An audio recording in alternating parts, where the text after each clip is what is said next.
Chapter 247. The Fire Temple.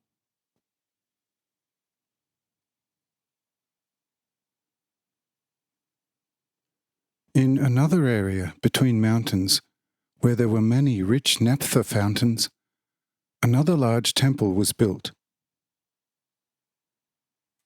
The temple was completely without windows and thus entirely closed, and one could only enter it through a winding underground passage with a spiral staircase at the end.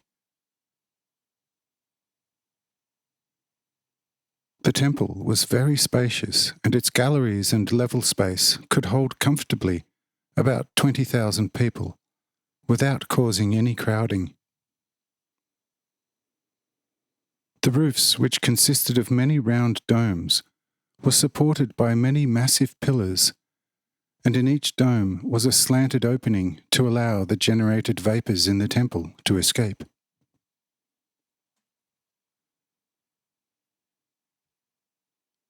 In the elongated, niche-like background, an immensely colossal, naked statue of a man was erected on a staggered, round frame.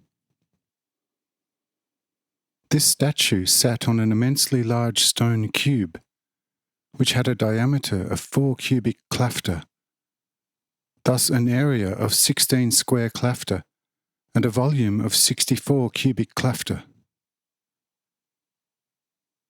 However, the statue was only made of sheet copper, was therefore hollow, and could hold 500 people in its interior, who performed all kinds of spectacles at the festivals, of which there were only 2 a year.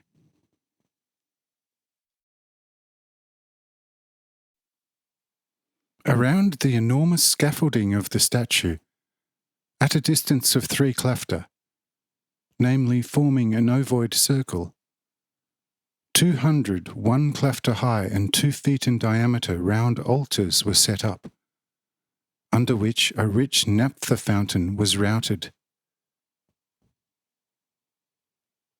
The altars were copper cylinders which were filled to the top with crushed pumice.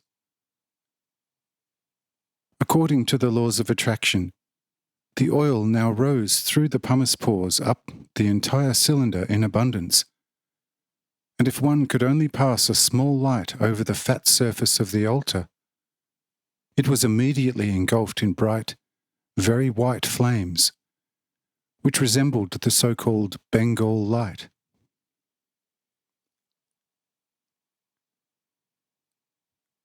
These thus burning altars illuminated the interior of the temple to such an extent that it was more brightly lit than daylight. These altars were burning day and night continuously and were never extinguished.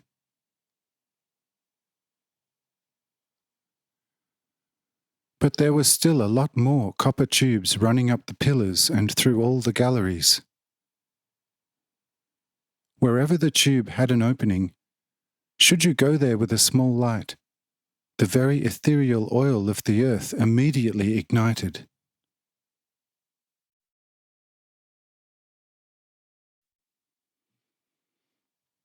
Whenever there was a festival designated to this fire god and its servants, hundreds of thousands of pilgrims came from all parts and brought this idol many and rich sacrifices.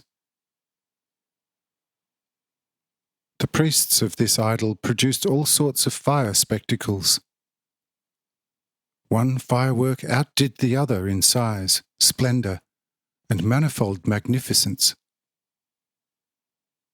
Especially at night time, the whole mountainous area was so enlightened that one could not tell when the day began.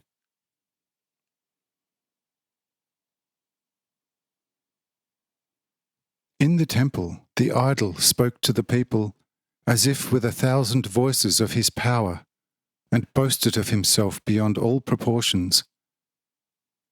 And on the outside, the priests preached.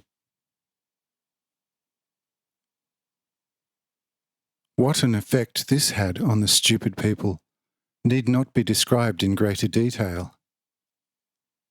Only this can still be added, that the highest aristocracy always attended these festivals because of all the main spectacles. Even Gurat and his general and their entourage never missed these occasions. Nothing more is needed to recognize the highest level of idolatry that was performed here.